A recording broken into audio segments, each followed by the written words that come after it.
everybody. Welcome to the GrowthZone webinar, How to Increase Member Engagement with Easy to Plan and Cost-Effective Online Member Meetups That Build Community. Really long title there, a mouthful. If you didn't see, we've got a little conversation started in the chat. We're talking about how cold it is all across the United States, at least, and share with us your favorite cold weather beverage that you would like to drink to warm up. And then we'll get started here with Leona's webinar. If you're not familiar with GrowthZone or you've not been to one of our webinars before, we're a market leader in association management software. We're dedicated to helping associations streamline operations, engage members, and foster growth. With a comprehensive suite of solutions tailored to the unique needs of associations, GrowthZone empowers organizations to achieve their goals. You can visit our homepage, growthzone.com. You can request a one-to-one demo. This is a screenshot of our homepage there on the screen. Or you can watch a product tour, and neither of those are salesy, scary presentations. So feel free to do that on your own time. Just a few housekeeping things before I turn it over to Leona. Everyone who is registered for this webinar will get the recording by email. And if you're here live, you'll get a CAE credit, and that certificate will come by email also after the session. Both of those things will come by email with the email address you registered to attend with. And now I'd like to turn the presentation over to our guest today, Leona Scott. She is the president of JEP Marketing Communications. Leona is a passionate advocate for the power of online connections within the nonprofit sector. She has a contagious enthusiasm for fostering meaningful membership interactions. In addition to specializing in online meetings, she helps member-based organizations generate leads, convert those leads into new members, and retain those members with engaging, relevant, and valuable content through newsletters, content calendars, and strategy, membership persona research, and more. Her contact information will be included at the close of this session, so you can connect with her and continue the conversation. Welcome, Leona. The stage is all yours. Hey, thank you so much, Amy. I really appreciate that. And I appreciate that gracious introduction. I love being back here with GrowthZone, and I just want to thank GrowthZone for just supporting continuing education opportunities like this. So, as you guys know, today's topic is how to increase member engagement with easy to plan and cost-effective online member meetups that build community. And I know I just threw a bunch of association buzzwords at you with that title, Member Engagement and Building Community. If you can build member engagement and also community, you create member value. And when you create member value, your members want to stay, they renew, they participate, they engage. And my favorite, they tell others to join your organization. And so that's what I'm going to be sharing with you today, how to create member value so you can experience all of those wonderful things that I listed. So today's goal, online networking or online member meetups, and I'm going to use both of those terms interchangeably, are something that associations tend to overlook and undervalue. Why? I think it's because many organizations are all about in-person and the in-person experience, and they are moving away from virtual events. But a case can be made that virtual events are an affordable way to gather your members between in-person events. You can use cost-effective platforms of online meetings today, many of which you have access to already, like Zoom or GoToMeetings, RingCentral, Google Meets, or even your own AMS, to name a few, to gather your members for peer learning and one-on-one collaborations. So today's goal is what you see here on this slide. It's to understand that online member meetups and virtual networking are powerful ways to build community, meaningful connections, and peer collaboration. So I have a question for you guys. What comes to mind when you hear the words virtual meeting? Would you type it into the chat? Because I kind of want to know where your brains are when it comes to virtual meetings. So I'm going to just give you a few seconds to type it into the chat. And don't overthink this. Just type the first word that comes into your head.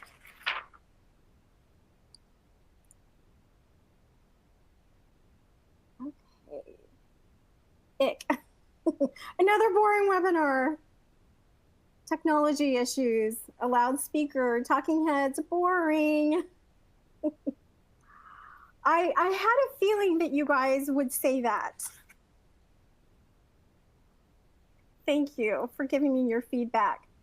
So during the pandemic, we saw that virtual meetings were super popular because they were the only way to bring us together safely, right? But after the pandemic was over, people ditched virtual. Why? Well, it's pretty obvious from the comments, and Zoom or Microsoft meeting fatigue was real. People hated turning on the camera. People hated speaking on the camera. People felt uncomfortable sitting for long periods of time. And also connecting with someone through the screen can be hard. It puts up a barrier of sorts. But I am here to tell you that it does not have to be that way.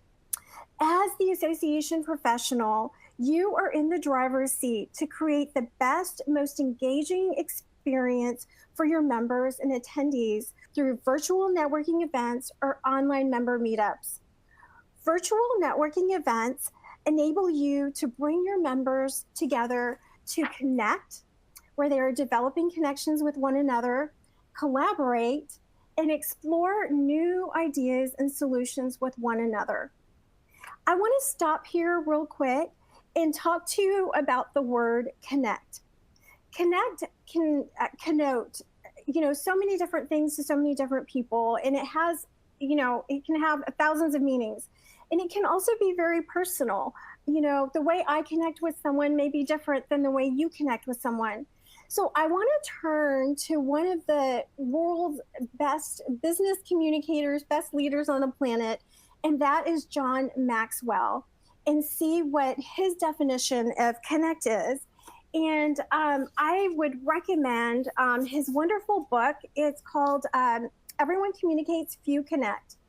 And he says in there, he sees connections happening when he's looking for these signs when it comes to connecting with others. There is positive energy. That means that in a connection, a person's emotional batteries are charged by being together. There's also enjoyable experiences. They feel good about what they're doing in that group, in that meeting. There's also increased communication. They are able to express themselves more readily and easily when they feel connected with other people. There's also unguarded openness and appreciation. They demonstrate trust and they say positive things when they're connecting with others. So think of online member meetups as a new adventure with your the member community. So those are the types of connections that you want to create for your members through virtual networking. With a few simple steps, helpful pointers, and tips, I want you to leave today's webinar excited and ready to try a new way to generate content. And that is through collaboration, where in smaller gatherings of 12 to 15 people, you connect your members together and create the terrain for them to share their struggles and challenges they're facing, and allow them to share their knowledge, ideas, and solutions with one another. So what exactly are online meetups or virtual networking sessions? So they're a virtual gathering like we have, and that's similar to webinars, and they can be educational. Virtual Meeting World defines an online meeting this way. A virtual meeting is a meeting of people using digital technology to communicate and collaborate remotely without needing a physical presence in the same location. Participants can connect anywhere from the world with an internet connection and communicate through audio, video, or text, depending on the platform used. So I want you, this is another opportunity for you to participate. Think about the last virtual meeting that you attended. What worked well about that meeting? What did you like about it? Type it into the chat. And I'm just going to give you a few seconds to do that.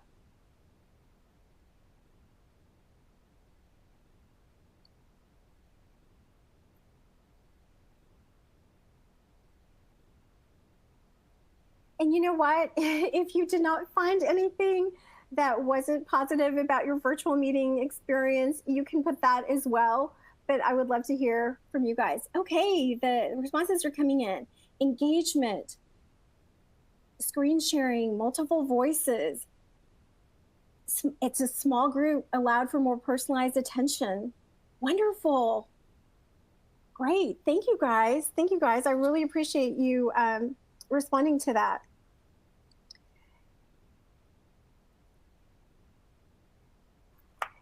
So what distinguishes online member meetups from webinars is that your members are the stars.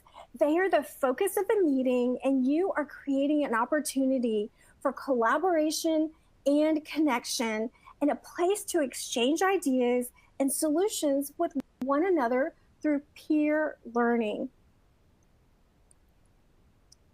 And when you have those two criteria, where you're allowing for collaboration and connection, you have a healthy online community. You're creating a safe space for your members to share.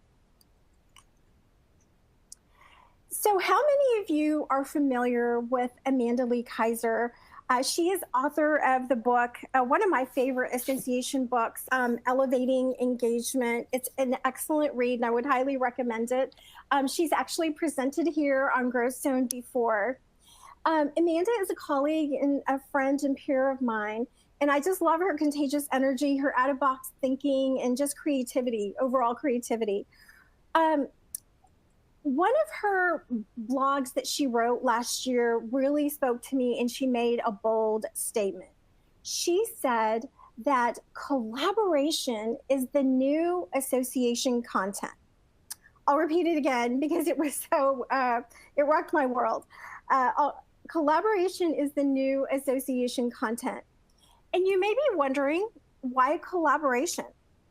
Because if you think about it, when your members consume content, most association content goes in a single direction. And those are the arrows that you see on this slide going one way. You consume it by hearing it, if it's a podcast, by reading it, if it's your newsletter or your magazine, or watching it, if it's a webinar or a YouTube video. These content sources are all about telling, teaching, training, or even entertaining. And all of those things are great, but collaboration is a two-way opportunity. Other times, your members want to engage with their peers. They want to be part of a two-way conversation. So today, I hope you not only leave with a fresh idea on how to build community for your members, but I hope you will leave excited that you are creating a new avenue for your members to engage with one another, tap into each other's expertise, ideas, solutions, and as Amanda says, help each other to solve those big, thorny problems. When you create opportunities to help your members solve their problems, you create member value. Peer engagement is important to any member, regardless of their age, how long they've been a member, or even their title. And this is probably a good time to stop and tell you guys a quick story. How did I get interested, or why did I get interested in this topic? So as I mentioned, online meetings became really popular during the pandemic when we were craving connection, and online meetings were the only way for us to meet, right?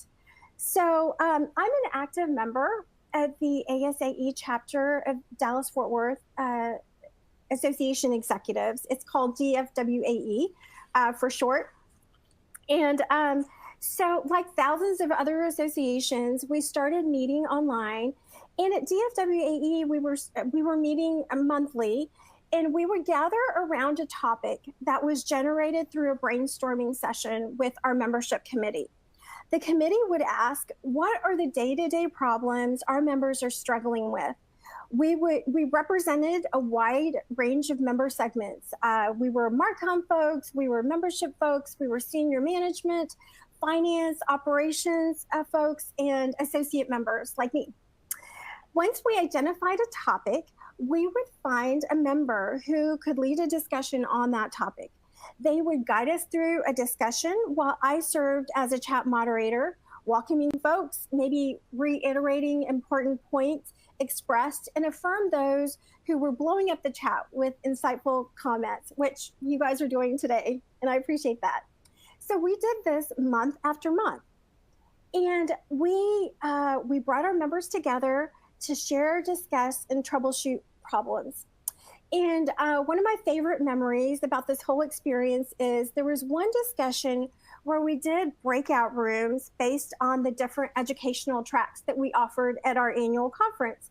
And I remember hearing from one of our breakout room discussion leaders that the members in his breakout just loved the interaction and the intimate connection with the other folks in the breakout room because they worked for other medical associations and they could relate to each other's problems in a real way.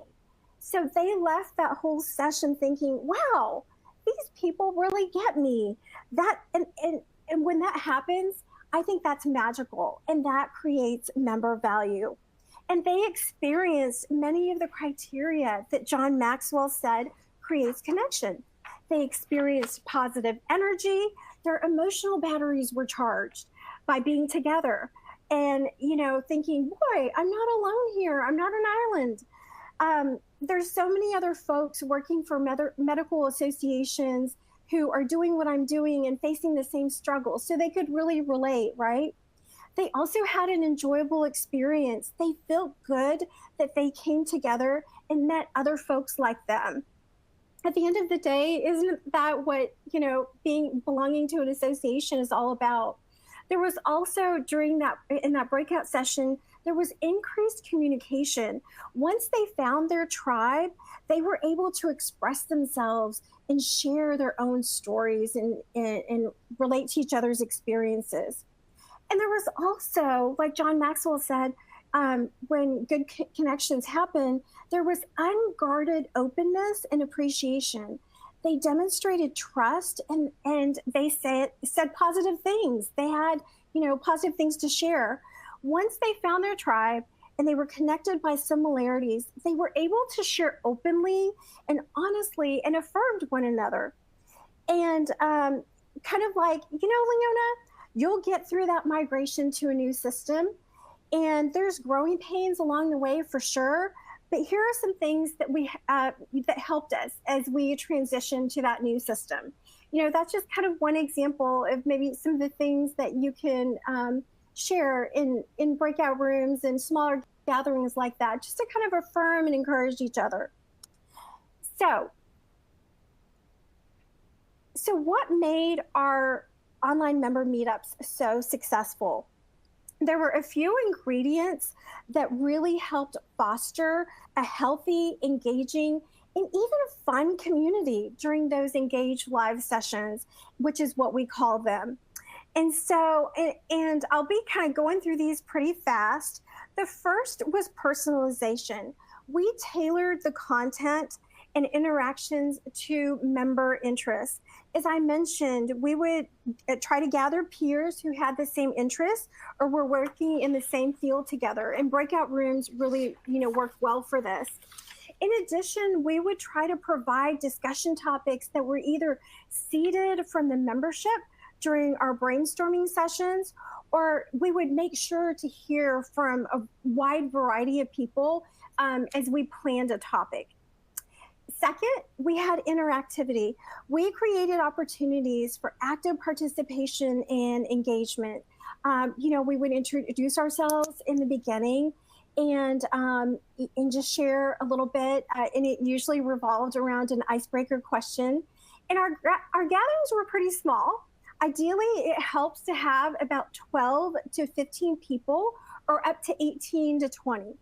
That way, everyone has a chance to participate and you don't have to be scrolling through multiple screens, to see one another. And also, in a smaller group setting, people are more likely to share and speak up.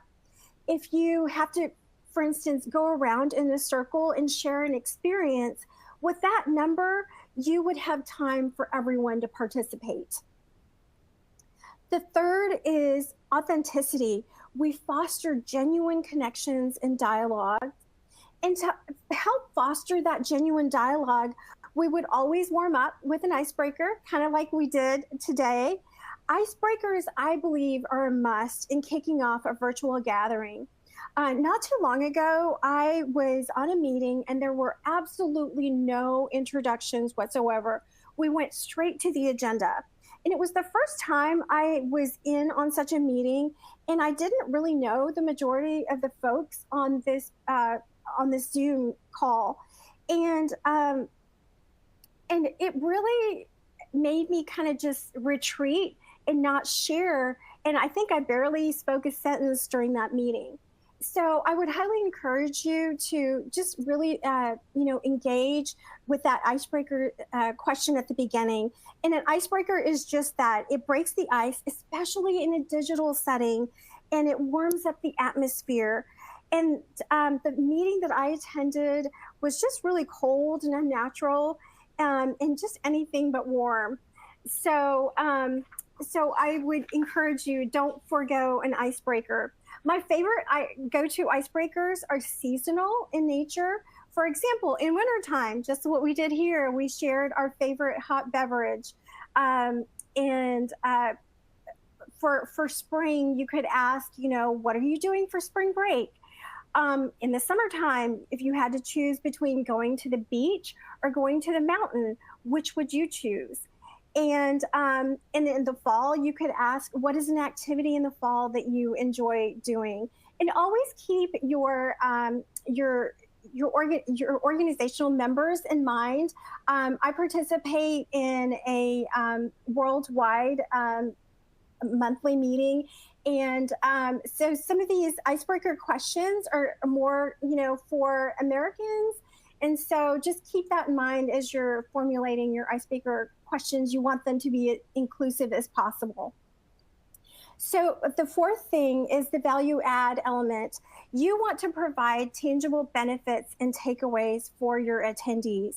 When you allow your attendees to collaborate with one another, you're creating opportunities to share solutions to those thorny problems that we face as association professionals.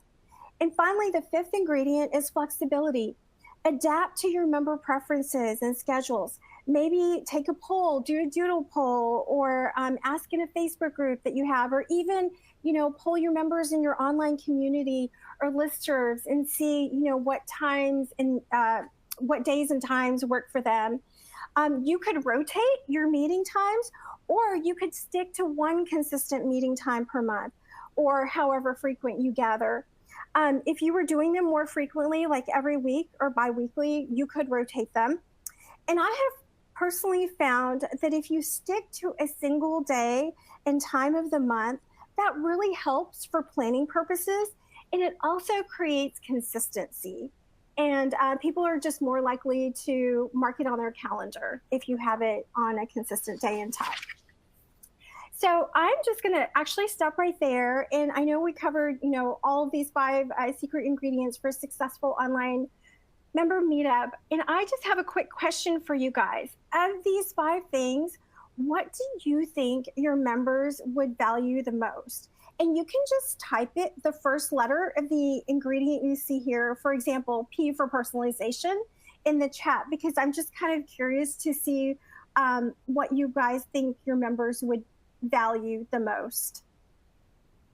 So I'm just going to give you a few seconds to do that.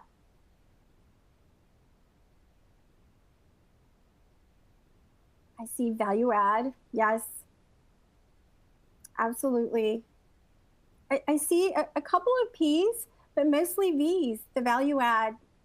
That's definitely the takeaways, right? Authenticity. I see a few A's as well. Great. Thank you, guys. So, in these virtual networking events, you are going back to your members to get their input. You want to know what they're struggling with, kind of like we did at DFWAE. What problems have they solved? And get that member to share their solution to those problems. And you've got a leader in your organization who has gone through and troubleshooted a problem, and they are wanting to share their expertise with other people. So your agenda prioritizes your member needs and interests. In every meeting, I highly recommend every meeting should have a facilitator. And to back up that facilitator, you should have a chat moderator to welcome and engage with attendees in the chat, kind of like Amy is doing for me today. So I want to share with you I put together just a fun freebie for you guys. It's the 7 skills that every chat moderator must master to build connection, collaboration, and value. If you have an interest, please, you can scan that QR code to download that fun infographic, maybe post it on a bulletin board or something like that. As a reminder that chat moderators serve a critical role in building member engagement during your online meeting. Please remember that one of the number 1 rules for online meetings is you should never go it alone. Besides the facilitator, have a designated chat moderator to help you co-host the meeting. They can be the best emotional support tech buddy for an online facilitator ever. And for those who have facilitated online, I think you'll kind of appreciate that. As you're managing so many things when you're a facilitator online, and it's nice to have a chat moderator back you up. And you want to, and I talked about this a little bit already, there's so many wonderful tools already at our disposal. So be sure to use the technology tools that you have available to make it easy to gather your members for virtual networking and online member meetup opportunities. Of course, there is Zoom, there's Microsoft Teams, and your AMS. I recently watched a demo of GrowthZone's community platform, and it was so easy to set up virtual gatherings. So whatever platform you use, consider the tools that you have at your disposal. And so we're going to be actually looking at some case studies, and where in these case studies, we're going to be looking at how the different organizations, we found that the ideal group size to foster peer engagement is around 12 to 15 folks, led by a facilitator and assisted by a moderator. Consider limiting the size for exclusivity. The first one who signs up, for example, can have their problem solved. Exclusivity can also create value. These are intimate gatherings that are highly valuable, and it's an opportunity for your members to have a problem solved by their peers. One of the neat things that resulted from our online gatherings is they really grew in popularity, and we branded them for our annual conference or an in-person meeting that you have. You can also extend or expand the conversation beyond your virtual gathering, your virtual meeting, to extending it to your listserv or to your online communities. So you can always, continue to foster that conversation beyond your virtual event. And certainly think out of the box with your online virtual gatherings with creative formats and activities to maintain excitement and engagement. Use music to set a fun tone. I've already talked about breakout rooms. Breakout rooms are fantastic for creating more intimate gatherings. John Chen, and this is another book that I would highly recommend. John Chen, he wrote an excellent book called Engaging Virtual Meetings. He said in his book that behind audio and visual tools and the chat, breakout rooms are the third most popular virtual meeting engagement tool. Why? Because by putting people in smaller groups, more people can talk, and those who are maybe shy and introverted will open up more in smaller gatherings. So, if you've never used breakout rooms before in your online member meetups, I would encourage you to do that for the next time and see how it fosters the magical connections that we talked about earlier from John Maxwell's book. Another fun thing that we did in our breakout rooms is we had various CVBs host a breakout room, and every 3 or 4 minutes we would rotate. But during that time that we were in that breakout room with the CVB, they would actually share about what are some up and coming things that are going on with their CVB. I remember one particular CVB actually had a in their town square area, they had a new restaurant opening up, and they used our breakout room time to show a video of the chef who was going to be working at that restaurant. And he even did like a little demo of something that he makes. And so that was just a really neat way to, use breakout rooms in that way. We've also done like for happy hours, we've had our members get on there and do like mocktails or cocktails and actually demonstrate it. So really, there's just endless possibilities that you can do in virtual gatherings. Also, virtual gatherings are great because whether you're using volunteer or staff, they're pretty budget friendly. You often have the existing tools available already. And so, they're easy and practical to implement.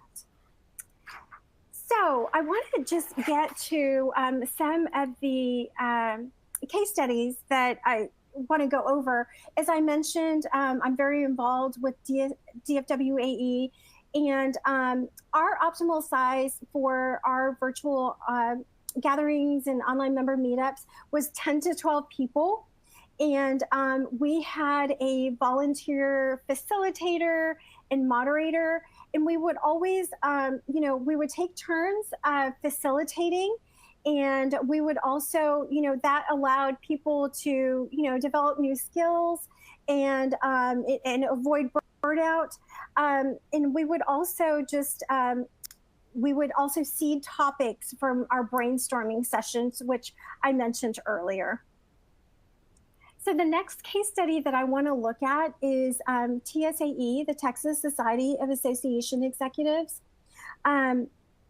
They found that their tenured members, their longtime members, wanted more peer learning opportunities. So they created what's called corner office sessions, which are held monthly. And then later they developed peer power-ups, which are held quarterly, and they were more coveted. They had limited spots. And their members, during these peer power-ups, their members get opportunities to solve their pain points in a particular problem or several problems, and talk about things that they're struggling with. Like DFWAE, they expanded these online gatherings to their annual conferences. And I just want to read to you some of their marketing copy that they used in promoting their peer power-ups. This is what it said. Tired of the same old membership grind? It's time to power up your program.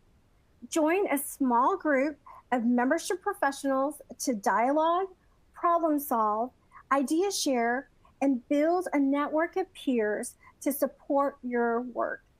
I just thought that was a really great description of, what the potential of online member meetups can accomplish. So the next case study that I want to look at is ISAE. It's the Illinois Society of Association Executives. They actually host coffee talks for their virtual networking sessions. And they hold it on the same day, and it's usually in the morning, so that's why they called it coffee talks. They are staff run, and I was talking to the coordinator, and she was saying that the vibe that they go for is they really try to create a family atmosphere where their members gather and they want their members to share the good, the bad, and the ugly. And their staff actually has about 5 questions that they've queued up for their virtual networking sessions. And I thought this was really smart. The staff member actually looks at the registration list to see who is registered and kind of prioritizes the questions based on who's going to be attending. So I thought that was really interesting. And also, something that they really pointed out that they try to do is every person who is in that meeting, they try to definitely greet that person, but make sure that they are acknowledged and affirmed with their presence and also their contributions to that meeting. Everyone wants to be seen and heard, right? And so just some of the best practices and commonalities that, I found across the board with virtual member meetups is that they really foster a safe environment to share, collaborate, and just be real and authentic with one another. And of course, it's all about just keeping the focus on, your member and what are the problems and struggles that they have, and really hone in on what those are as you're building your agenda. You also want to keep these gatherings, on the smaller side, 12 to 15. And if you're doing like maybe breakout rooms, you'll want to maybe go up to 18 or 20. But, those intimate gatherings really allow people to open up and share. And you also, you can easily brand these events with your in-person meetings and conferences. And also, I want you to remember that collaboration, which is what these online members meetups do, what they foster is the new association content. And I'm actually thinking of hosting a monthly virtual gathering of membership marketing professionals to collaborate. So if you are interested in participating, please send me just a quick email or direct message me on LinkedIn. I'll share my information with you, the slide with my email in LinkedIn, just in just a few slides. But if you're interested in participating in some kind of virtual gathering like that focuses on membership marketing, please let me know, and I would love to hear from you. And I also just want to remind you to not forget to download that infographic. Just scan the QR code. And before I wrap it up, I just want to pause here and see if there's maybe some questions that are standing out in the chat, Amy. We did have a few questions come in, both in the Q&A and then in the chat as well. I tried to capture them, and I think maybe people will add some more as well. Nancy had asked, we've done virtual networking before, but folks don't have a motivation to connect afterward. How can you follow up with these folks to keep them engaged? You mean to get them coming back for the meetings? Yeah, I think she's talking after that initial virtual networking. How can you keep them engaged in future virtual events? Yeah, so I think it's just really important, especially when you're getting started or maybe you have launched virtual meetings, to really make sure that you do them on a consistent basis. And also, if you don't find that there's a lot of interest, then maybe, go back and look at what your topics are. Maybe they're not really as relevant as you may have felt, or just they're not, the topics aren't really connecting and resonating with your members. But I would say, just if you can keep them consistent, and that's something that we learned at DFWAE. We did them consistently on the same day at the same time, and people came to expect them. And so anyway, hope that helps. Was there All any right. other questions that stand out to you, Amy?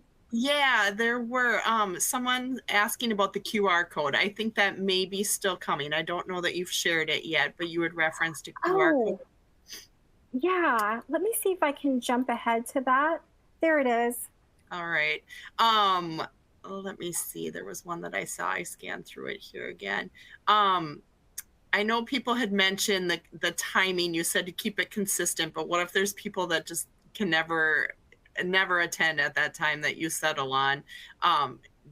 Do you ever Yeah. like do a recording, or how can you get people engaged if they aren't able to be there live? Yeah, so the case studies that I have looked at, and at the associations I've talked to, they haven't actually done recordings of the sessions. This is more, it's kind of like you really need to show up live to get the value. I certainly, you could experiment and see, if that's something that your members would actually, sit and watch. But the whole point of these collaborations is members are actively participating, and there's a lot of synergy that develops during these times, and it's for idea sharing. So I think that's why recording the sessions are not necessarily the best way to experience these online member meetups and virtual networking. All right. I see Megan asked her question in two places, so I'll go to hers next. What's your advice on getting a program like this up and running? How do we get started? Well, I think, just look at your platform, and see what your platform availability is. Also, you want to get, buy-in from your leaders within your organization, and you want their support. And also see, what resources you have available. Are you going to be having your volunteers coordinate this, or are you going to have your staff members, coordinate it, or is it going to be a combination of both? So it could easily be a combination of both, where maybe a staff member serves as the facilitator and they're responsible for the agenda, but then maybe a volunteer comes alongside them and serves as the chat moderator. All right. Let me see. What have you found to be a good cadence for virtual events? Monthly, quarterly? She says we put on 40 plus other events throughout the year and worry adding these might be a lot of work, but little return. Yeah. So what I have found best practices are to do them monthly, and certainly, and so if they're already kind of overloaded, that may be a good cadence, is to do them monthly. I will mention that, the case study with the Texas Society of Association Executives, they actually did monthly, and then they also did a quarterly. The peer power ups were quarterly. So maybe you want to start small, or less frequent with quarterly, and then if you're building momentum and interest, maybe move them monthly. So that may be a good strategy for them. And this was also from Carly. Do you announce those topics ahead of time, or once you have your attendee list, you formulate the topics afterwards? How do you get people to engage if the topic isn't shared ahead of time? Right. Well, I would recommend sharing that topic, in advance. And so that takes some coordination between the facilitator and the person who's, developing the agenda, and sharing that in advance. And, and you can use that, you can share that topic like in your marketing promotions, or you can share it, once you have all of your registrants, and, send that out in advance of your meeting. Great. And Shara says she has a big group of members. Do you suggest multiple meetups per month? She doesn't want people to feel left out. Yeah. And I've thought about that often. And because most of the associations and the case studies that we looked at, they were on the smaller side. But I think it's just a matter of priorities for your association. See what kind of bandwidth you have, and how often you want to do them. And you've got to, your organization, and what your resources and your people resources are in your time. And I always say start small, and then you can always expand. So maybe do like a quarterly meetup and start there. And there was some chat about believe it was the DFWAE example you shared. Tired of the same old membership grind. They were looking for that copy. Oh yeah, actually that was from TSAE. Okay, thank you. I knew it was a Texas group. I just didn't get the right one. Yep, it was. Yeah, and actually I found it on their website. Oh, perfect. Yeah. So maybe you could just throw the website in the chat, and they can go look for that too. Yep, and it's tsae.org, I believe.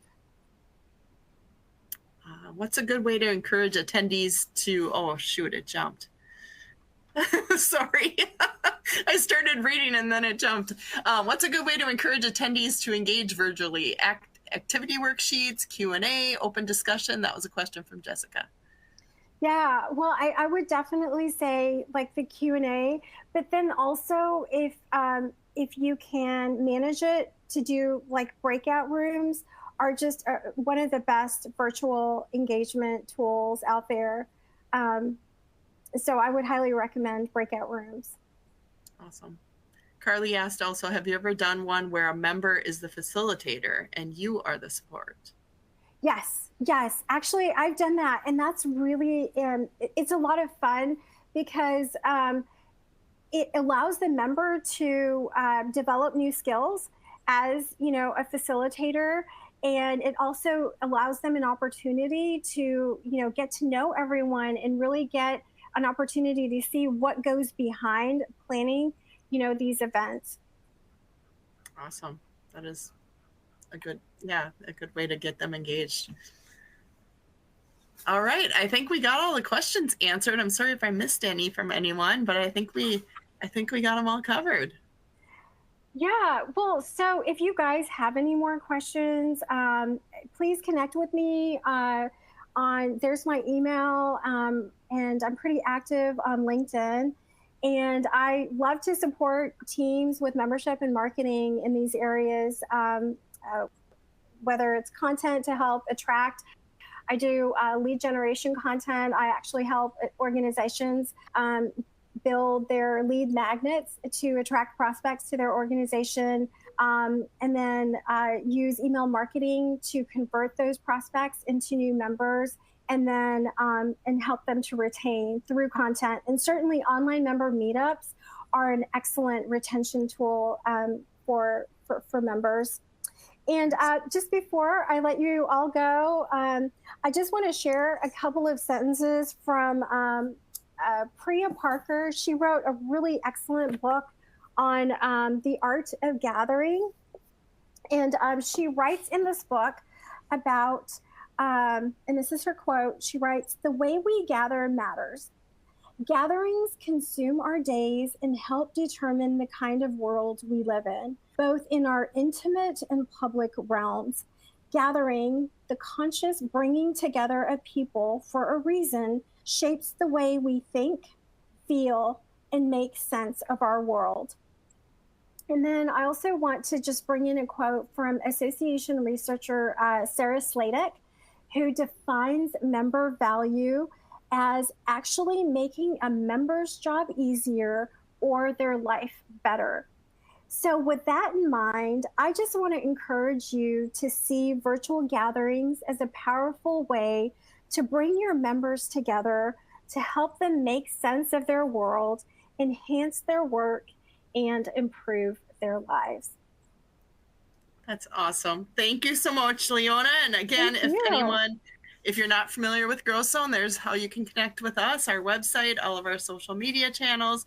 And if you haven't seen a GrowthZone community platform demo, I encourage you to check it out. You don't have to be a GrowthZone customer to use our community platform. So it's a perfect way to get your online meetup started and start engaging your members. So thank you, everyone. Thank you, Leona. Have a great Thank rest of your you. day. I'll give you 10 minutes back in your day. And Yes. thank you again for joining us today.